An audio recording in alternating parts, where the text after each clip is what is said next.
Omisiones e invenciones en la obra de Jean-Pierre Mars, La República de Haití y la República Dominicana. Un ensayo de Francisco Alberto Enríquez Vázquez.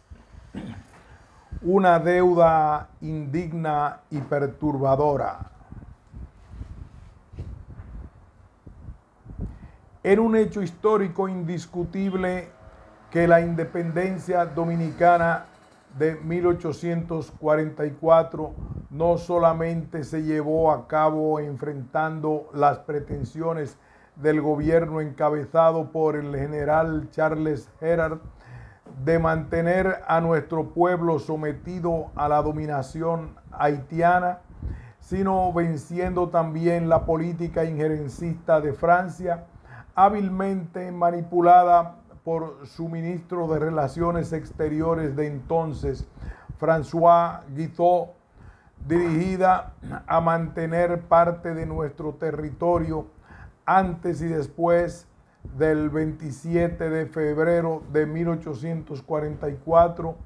no solo como codiciado enclave naval en el Caribe, sino también para el cobro de la indemnización que, obedeciendo a la ordenanza de Carlos X, hacía 19 años que se había comprometido a pagar el ya derrocado dictador de Haití, Jean-Pierre Boyer. Todas las corrientes historiográficas dominicanas, al enjuiciar los acontecimientos que se inician con el grito de independencia de la Puerta de la Misericordia, condenan la política lesiva a la soberanía nacional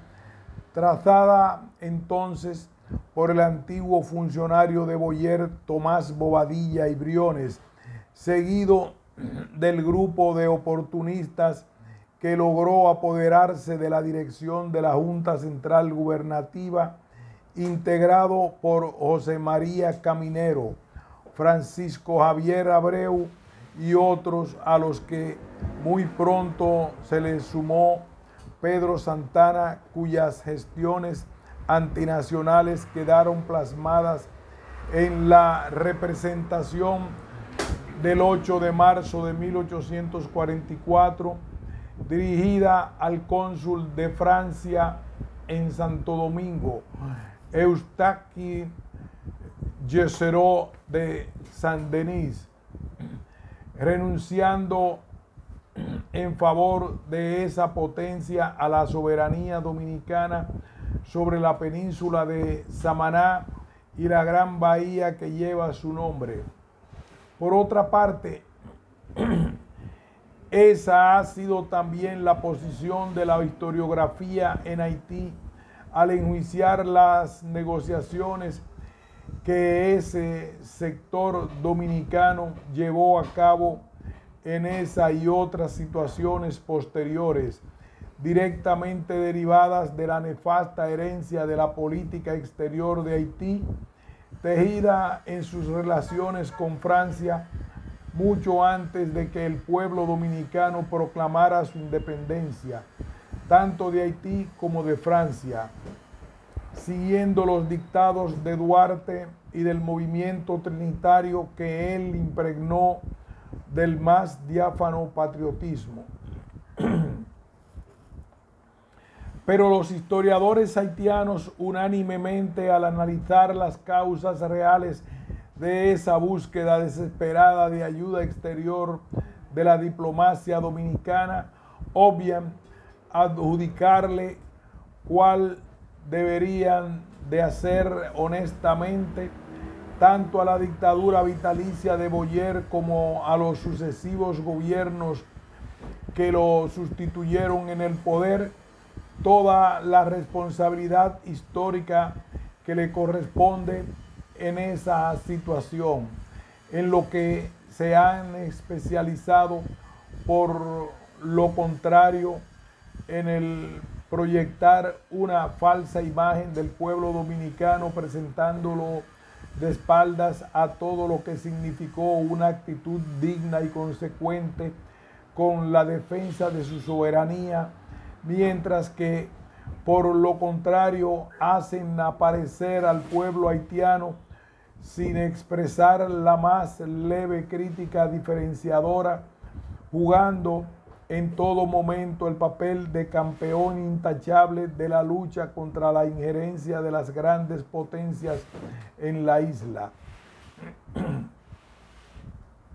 Veamos, por ejemplo, lo que en ese sentido expresa el doctor Jean-Brice Mars en su conocida obra La República de Haití y la República Dominicana,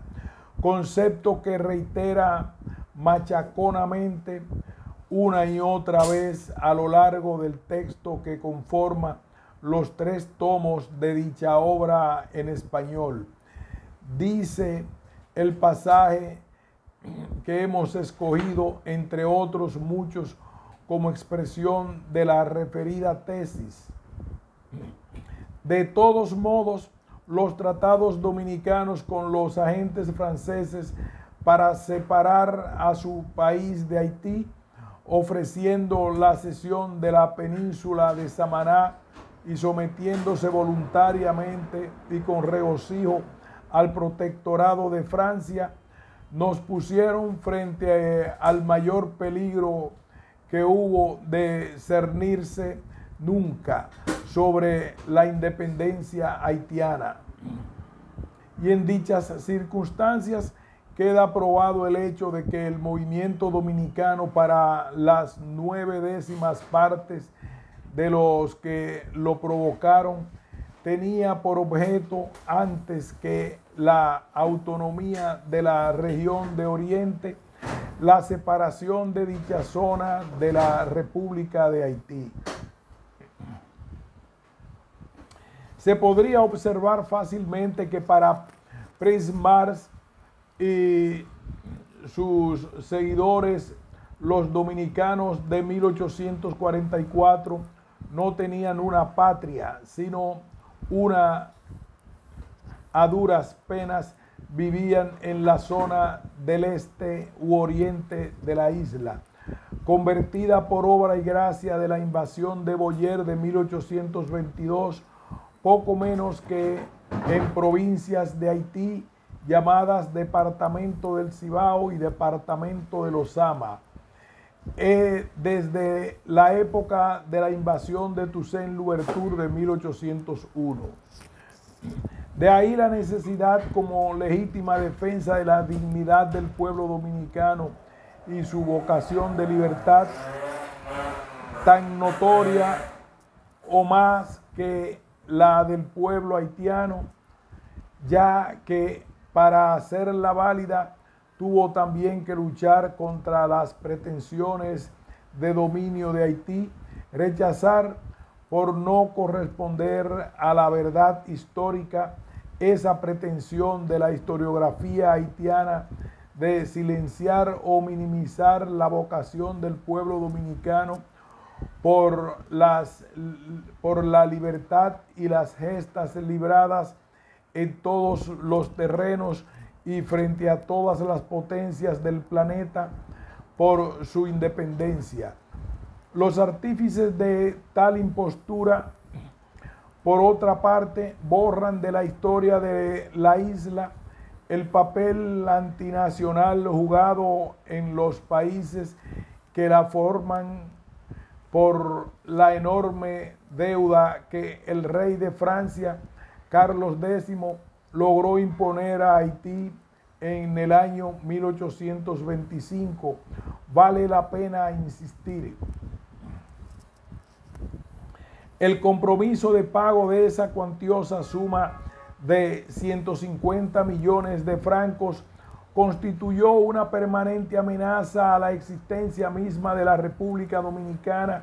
tanto desde el interior, representada por el grupo del que eran figuras sobresalientes Tomás Bobadilla, Buenaventura Báez y Pedro Santana, como desde el exterior, ya que fue utilizado por todos los gobiernos haitianos, desde Charles Herard hasta el de Faustin Soulouque, tanto en el campo diplomático como en el terreno militar, para que la República Dominicana no se le concediera internacionalmente el rango de una nación, Estado, en el ejercicio de sus derechos de soberanía y para impedirle obtener el armamento necesario a la defensa de su territorio. Tratando de mantener esos dos objetivos de su política isleña de dominio, Haití mantuvo sobre los destinos del pueblo dominicano como amenaza permanente la destrucción, cual la espada de Damocles, una deuda innoble que era suya, solamente suya, hasta que la revolución de 1848 en Francia, al restaurar la república, enarbolando el principio de derecho de las nacionalidades a su independencia, hizo que semejante pretensión perdiera buena parte de su terrible eficacia en manos de los gobernantes haitianos. De manera pues que no sucedió tal como afirma Price Mars en el párrafo antes citado, que ese peligro de amenaza a la independencia haitiana de 1844 y de cualesquiera otra época proviniera del lado dominicano, sino que se fraguó del lado haitiano tan pronto el presidente de Haití, Jean-Pierre Boyer, se plegó a la ordenanza de Carlos X en 1825, comprometiéndose a pagar una tan desorbitada como indigna deuda por la independencia de su pueblo, independencia que había costado a ese pueblo ríos de sangre. Y queda probado que esa es la verdad histórica por el hecho de que los sucesos de Boyer en el gobierno de Haití, antes y después del surgimiento de la Segunda República en Francia en 1848 y del reconocimiento de la República Dominicana por esa potencia, apelaron a la guerra para someter a su dominio al pueblo dominicano. Durante 12 años, 1844-1856, y 6 grandes campañas militares que conllevaron otras tantas invasiones, esos gobernantes, llámense Erard, Gurrier, Pierrot o Soulouque, pretendieron convertir la patria de Duarte en simples provincias de Haití. Pero Haití perdió la guerra. No pudieron los ejércitos haitianos, mucho más numerosos y mejor armados, ganar una batalla, y al perder la guerra, andando el tiempo siempre a cargo de sus más brillantes intelectuales, emprendió Haití otra guerra contra la República Dominicana y el pueblo que la forjó, no solo frente a sus agresivos vecinos de Occidente, sino frente a todos los imperios de la tierra. Contienda que, utilizando un término moderno, podría ser calificada de guerra de desinformación histórica. Rápidamente y con precisión impecable, casi todos los intelectuales e historiadores haitianos se dedicaron a levantar un formidable monumento historiográfico a favor de la historia de su país y en contra de la República Dominicana, cuyas columnas de soporte en la realidad de los hechos no son más que verdaderas imposturas históricas, destinadas a borrar, escamotear y tergiversar todo acontecimiento que dignifique la lucha del pueblo dominicano por su libertad,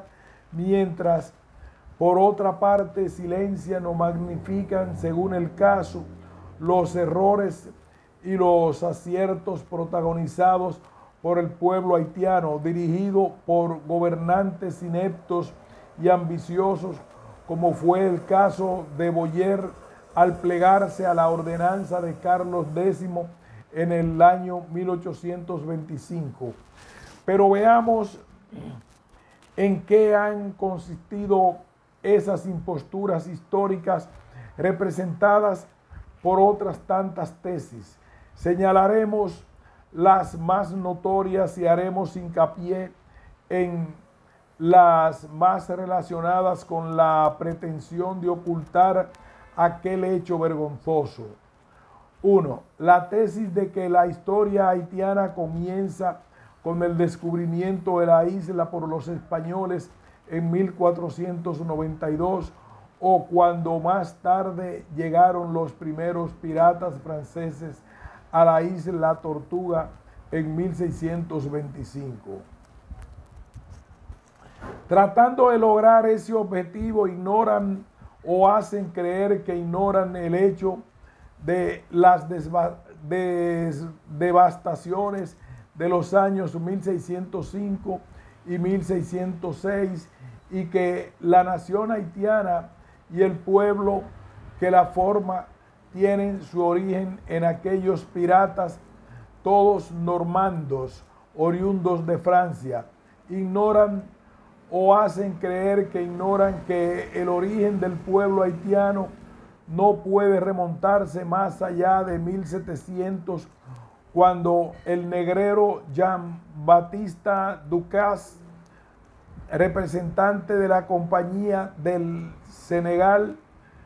nombrado ese año gobernador de la colonia de San Domínguez,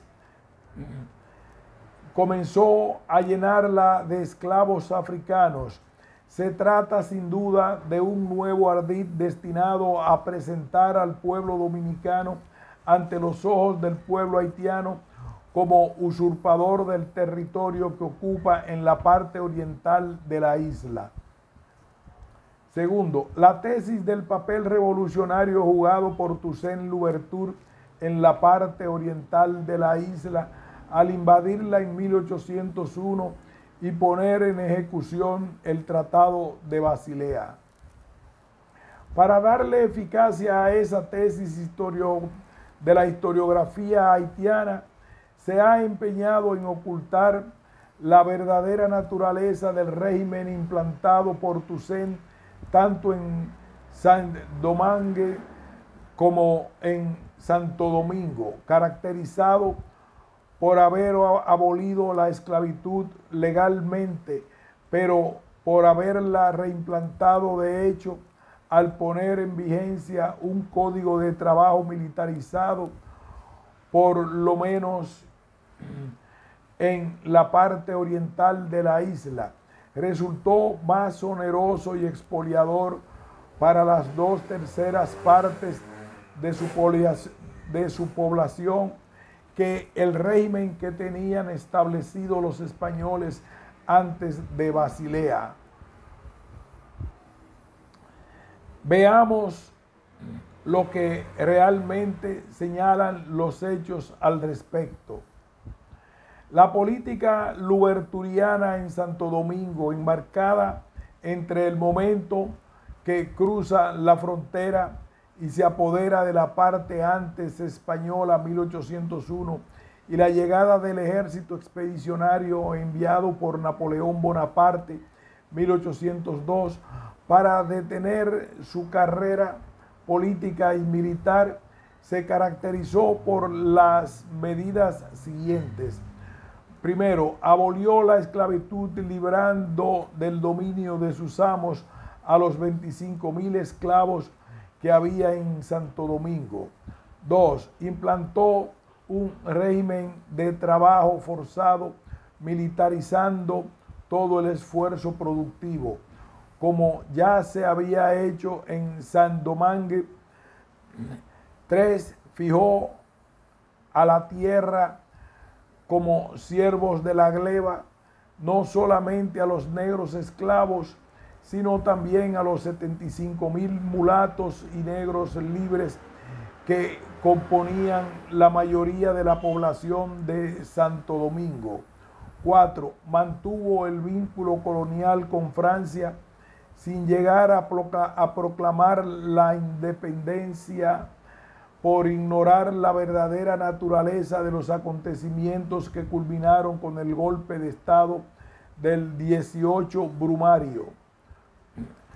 5. Llamó a todos los colonos y les devolvió sus propiedades a pesar de que eran blancos, franceses y esclavistas,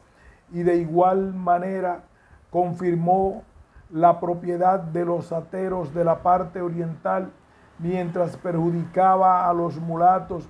que, siendo todos libres, fueran afectados por la implantación del trabajo forzado. Por eso fue posible que el contingente de fuerzas navales de la expedición napoleónica, llegado a las aguas de la bahía de Samaná en el mes de enero de 1802, fue acogido con muestras de satisfacción por casi todas las capas de la población oriental, creyendo seguramente que todavía imperaban en Francia los principios revolucionarios contrarios a la esclavitud. Esa mayoría de la población favoreció el desembarco de los franceses para sufrir muy pronto un cruel desengaño,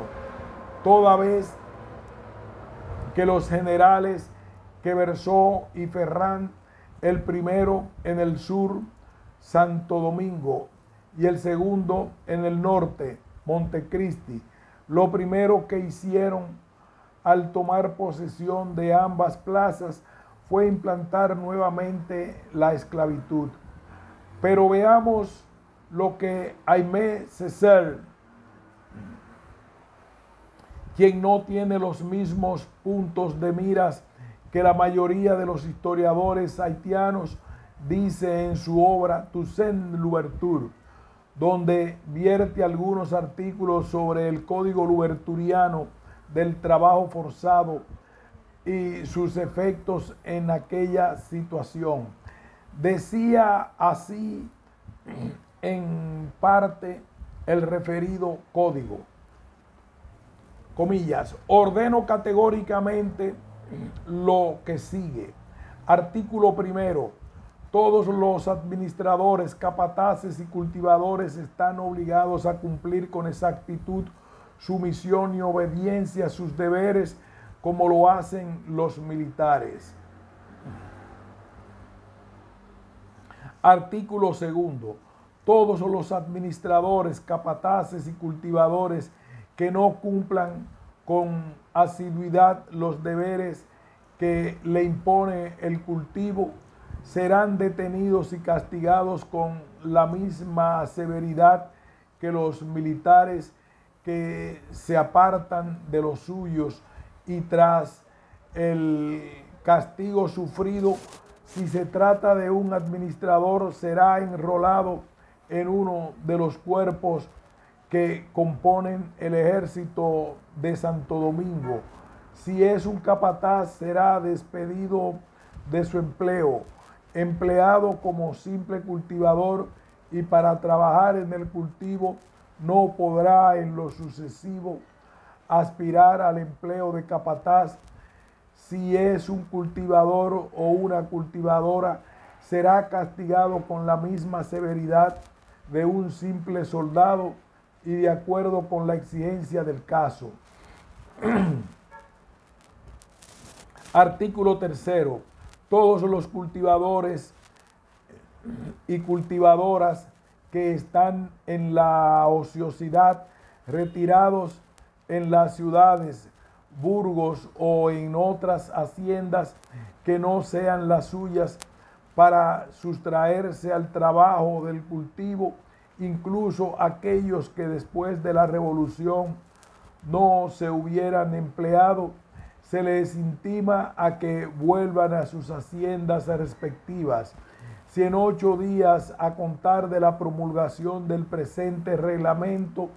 no han justificado a los comandantes de las plazas militares de los lugares en que residen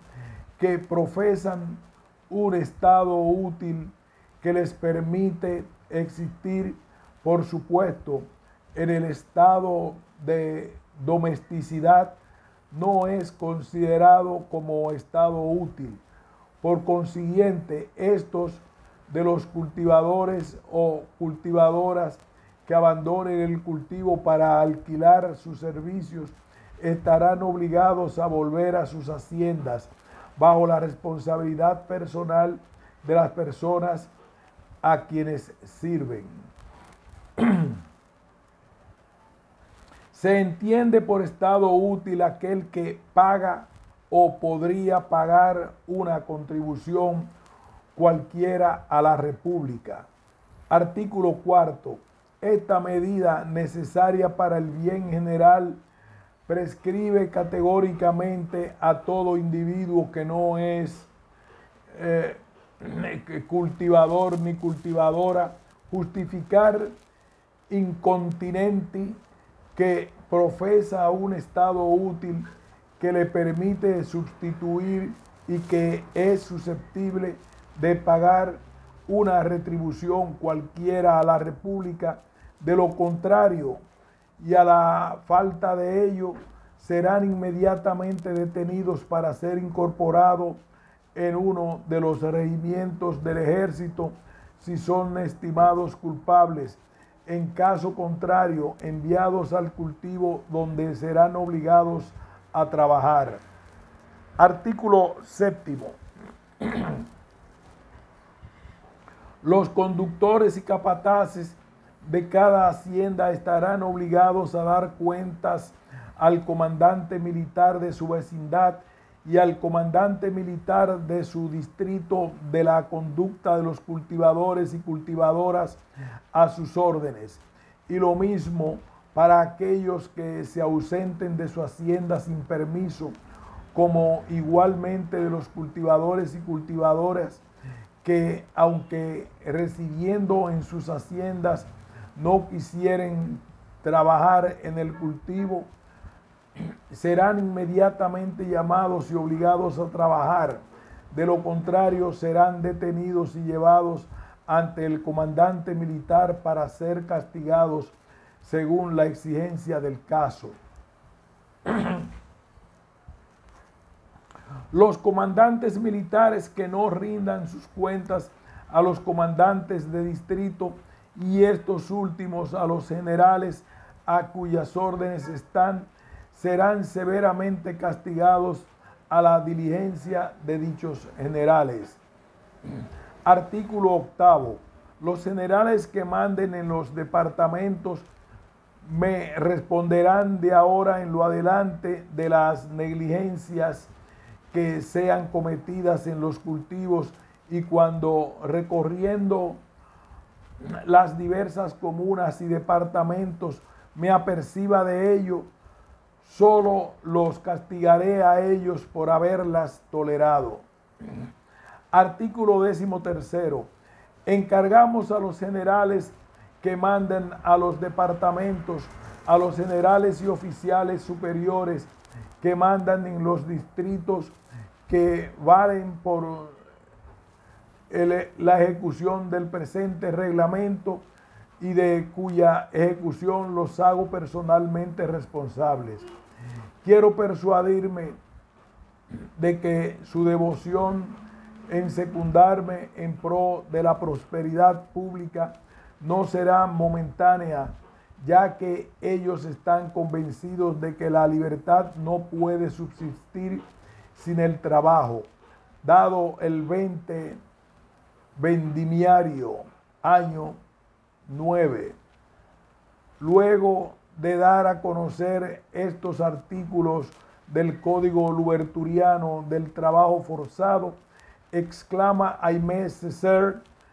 hubiera sido inútil decirle a Toussaint, es el retorno a las antiguas formas de trabajo, De hecho, es el retorno a la esclavitud, afirmando más adelante. Y es ahí que Toussaint fracasó. El signo más evidente de ese fracaso es haberse visto compelido a la represión. El Plassans, en Marmelade, en Limbé, en las cercanías del Cap, un poco en todas partes, se sublevaron los campesinos. Se sabía que el general Moisés, sobrino de Toussaint, y que en su calidad de impactar de los cultivos estaba en estrecho contacto con las masas campesinas, criticaba la nueva política de Toussaint, hostil a los blancos. Se le creía partidario de una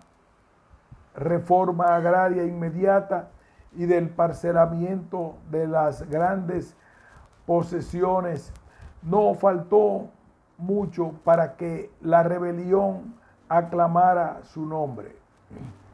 Tampoco faltó más para que Toussaint hiciera un castigo ejemplar.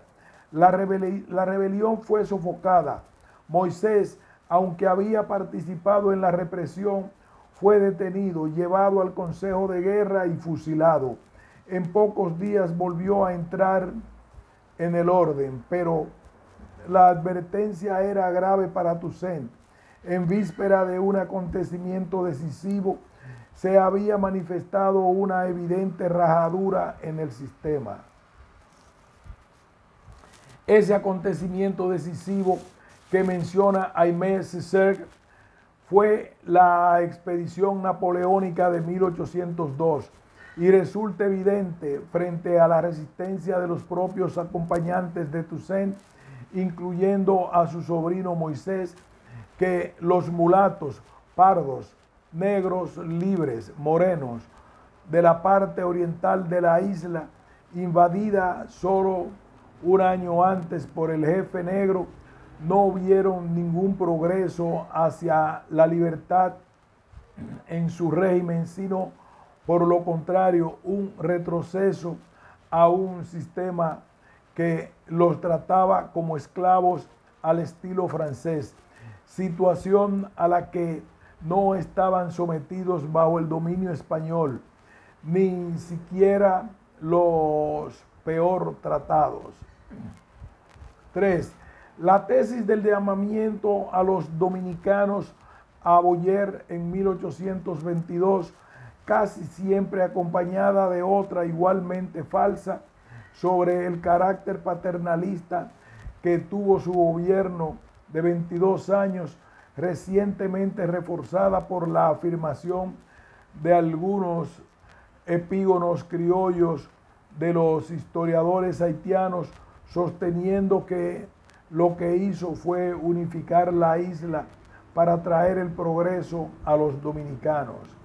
Tesis tan estrechamente vinculada a la deuda con Francia, contraída finalmente por Boyer en 1825, como su invasión de la parte oriental de la isla, que fue, aunque se trate de ocultar con semejante mentira histórica, fundamento de aquel atropello sin nombre, causa a su vez de tanta sangre y tanto odio,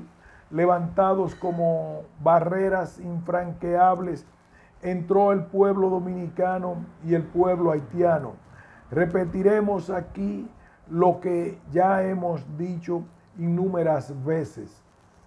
Boyer fue un invasor y el régimen que impuso al pueblo dominicano en 1822 y 1843 se caracterizó por una marcada tendencia absolutista y por acentuar el obscurantismo en que había vivido casi todas las etapas de la población dominicana bajo el dominio colonial de España.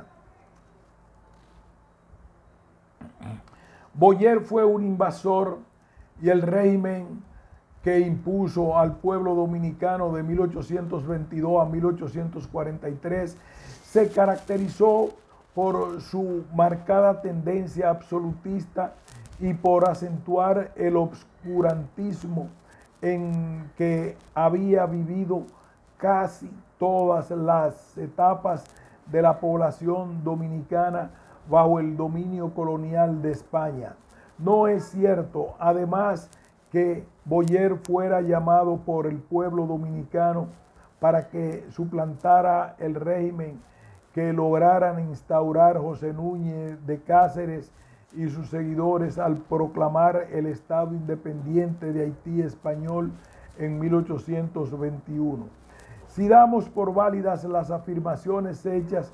en ese sentido por la mayoría de los historiadores haitianos, tendríamos que admitir también que el pueblo dominicano hizo igual llamamiento a los españoles en 1861 y a los yanquis en 1868 y 1965.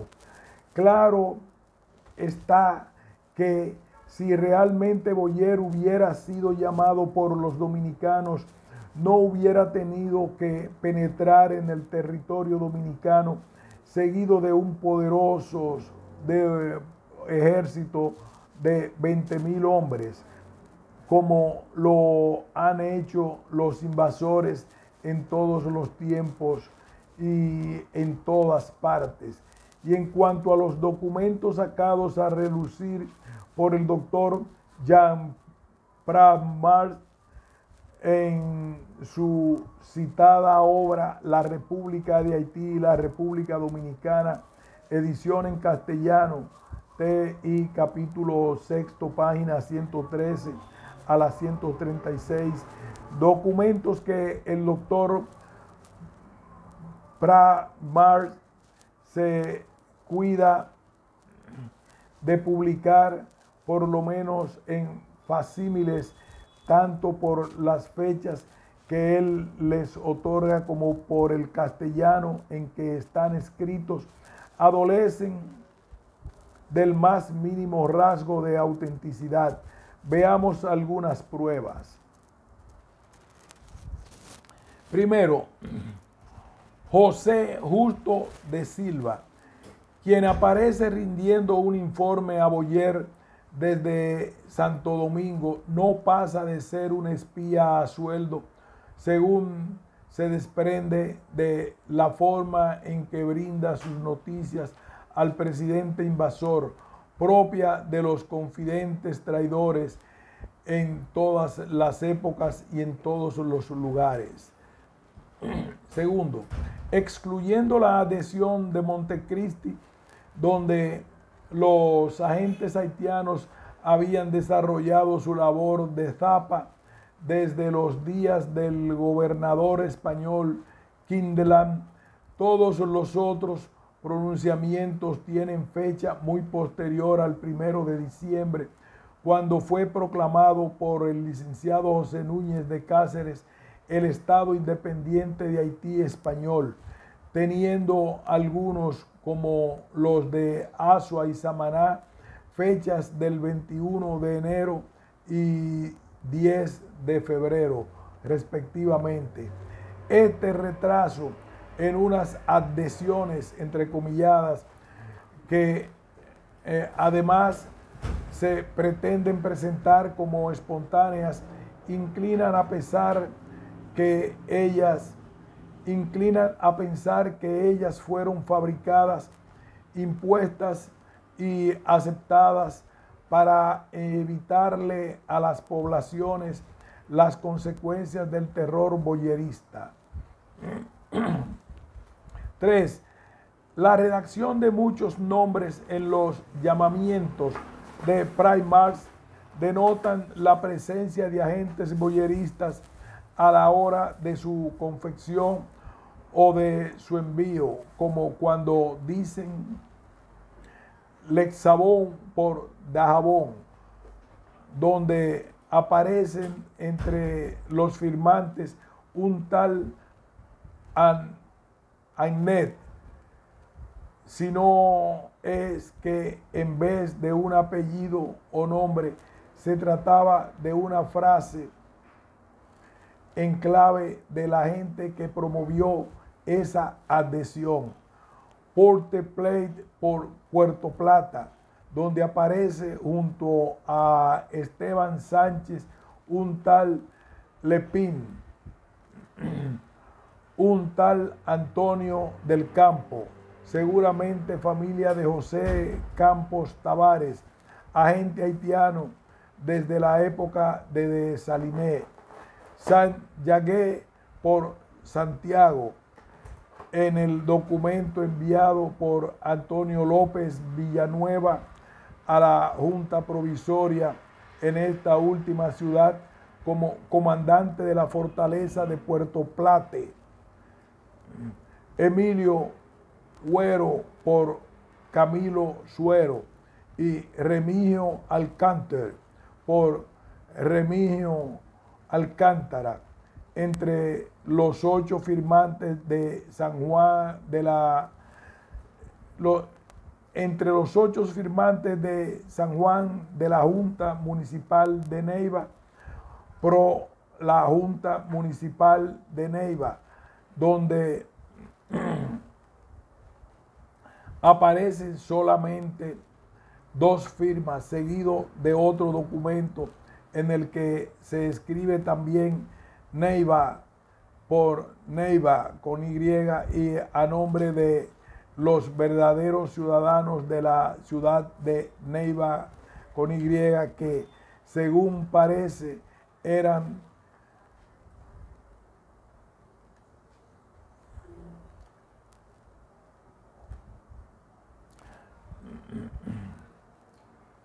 donde aparecen solamente 2 firmas, seguido de otro documento en el que se escriben también Neiva con Y por Neiva con I latina a nombre de los verdaderos ciudadanos de la ciudad de Neiva con Y, que según parece eran solamente los cristianos. Manuel Serrano por Manuel Serrano y un tal Julián Borja, apellido que se esfumó de la heráldica neivana, Azúa por Azua, en los 6 documentos que tuvieron que promover los agentes boyeristas para convencer a su jefe de que todo marchaba en esa ciudad y zonas aledañas según los planes por él trazados. 4. Otra característica sobresaliente de los documentos presentados por Prince Mars en su ya citada obra es su debilidad. Debilidad porque el número de los firmantes, a pesar de que la población dominicana de esa época podía llegar a los 100,000 habitantes, no pasan de un 100, bien contado, incluyendo espías dominicanos, agentes haitianos y algunos comandantes, cuyos nombramientos, huelga decirlo, se habían producido a satisfacción de las autoridades españolas depuestas por el movimiento independentista el 1 de diciembre. Un 100 entre 100,000 no resulta injusto hasta lo inadmisible tomar un testimonio tan endeble para afirmar que Boyer fue llamado por el pueblo dominicano en 1822. Hay otra tesis igualmente malintencionada y dañina, esgrimida por los historiadores haitianos en contra del pueblo dominicano, que el doctor Prince Mars ha bautizado de bovarismo racial, según el cual dominicanos son tan racistas que aún teniendo un alto porcentaje de sangre negra en sus venas, se consideran blancos. Y a propósito de esa acusación, el pueblo dominicano es presentado ante las miradas del mundo como un conglomerado social que practica la discriminación racial cuando en realidad de los hechos la democracia racial que reina en este país, fácilmente comprobable por los extranjeros que lo visitan, podría servir de ejemplo a los mismos haitianos, ya que en Haití las diferencias raciales a manera de tóxico maldito han conducido a matanzas espantosas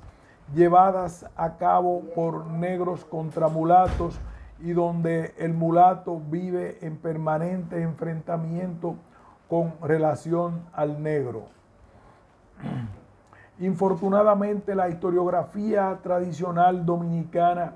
no supo enfrentar con éxito, utilizando las verdades históricas que están a la vista y tienen la fuerza de axiomas contundentes como arma para derrotar esa guerra sucia de que venimos hablando. Nuestros historiadores del pasado casi unánimemente ripostaron con el insulto y la arrogancia racial dirigidos contra el pueblo haitiano y en contra del camino trazado por Duarte. Todas y cada una de las pretensiones imperiales y las mentiras de la historiografía haitiana fueron incapaces, como lo ha sido también de la llamada nueva historiografía dominicana, de oponer al bobarismo racial inventado por Price Mars, ese bobarismo imperial de la inmensa mayoría de los haitianos que a partir de una indivisible de Toussaint durante más de medio siglo de agresiones bélicas pretendió convertir nuestro territorio en provincias de Haití y a los dominicanos en haitianos del este. Pero volvamos a la famosa deuda de Boyer contraída en Francia al doblegarse a la no menos famosa ordenanza de Carlos X, porque en su desarrollo, pero sobre todo en su desenlace, queda al descubierto con luz meridiana la causa fundamental de la invasión de 1822, que puso fin de un tajo brutal a la independencia proclamada por José Núñez de Cáceres el 1 de diciembre de 1821. En 1814, estando ya próxima su derrota final, Napoleón envió a Haití, entonces dividido en la República de Petión y Reino de Cristóbal, una misión diplomática compuesta por Agustín Franco de Medina, Dauxión Lavallés, destinada, según parece, a más que otra cosa, indagar la situación en ese momento de la antigua colonia de Saint-Domingue. El primero, como se sabe, tuvo un fin terrible a manos de Cristóbal, rey del norte de Haití desde 1806, pero el segundo, acogido amablemente por el presidente mulato, tuvo mejor suerte y ya en el trono de Francia, el sucesor del emperador recibió de su anfitrión una nota oficial con fecha 27 de noviembre de aquel año, escrita en los términos siguientes, comillas: sería un título de eterna gloria para su majestad Luis XVIII, que sin dejar de reconocer a los haitianos la independencia de sus derechos, la conciliara con lo que debe a una parte de sus súbditos, haciendo que los otros participen en los recursos de un comercio cuyos abundantes canales hacían la felicidad de ambos países. Es con tales sentimientos que como órgano del pueblo que tengo el honor de presidir, propondré a su excelencia, encargado de proceder en nombre de su majestad Luis XVIII, y para darle una prueba de nuestra buena disposición, que establezca las bases de una indemnización convenida y que nos comprometemos solemnemente a pagar si la garantía se nos exige es justa, quedando la aplicación práctica de dicha indemnización librada al buen criterio de su excelencia. Cierre de comillas. 7 años después, cuando apenas hacía un año que había logrado la unificación de Haití y un año antes de aniquilar la primera independencia de los dominicanos, Boyer le escribió a otro diplomático de Francia, representante esta vez del rey Carlos X, quien había sucedido en el trono a Luis XVIII, ratificando el tema de la indemnización. En esta carta, fechada el 10 de mayo de 1821, le decía: estaré dispuesto a resucitar el ofrecimiento de una indemnización razonablemente calculada, que ya en época de la primera misión enviada aquí por Francia hizo mi predecesor y que fue descartada en 1816. Si su magnífica majestad reconoce a la nación haitiana libre e independiente,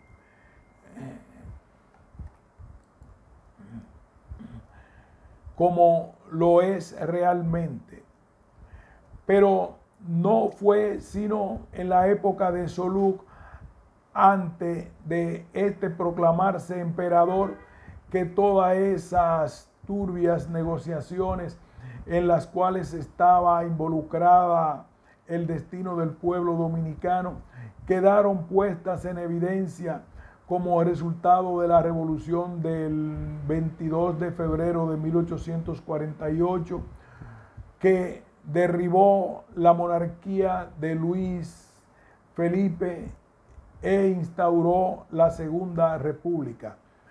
En el gobierno provisional que se instaló inmediatamente en París, Lamartine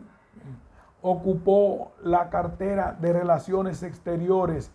haciendo valer las ideas del movimiento romántico al que pertenecía, partidario del derecho de las nacionalidades a constituirse en naciones libres. El 22 de octubre de ese mismo año de 1848, los delegados dominicanos salieron triunfantes frente a la diplomacia haitiana,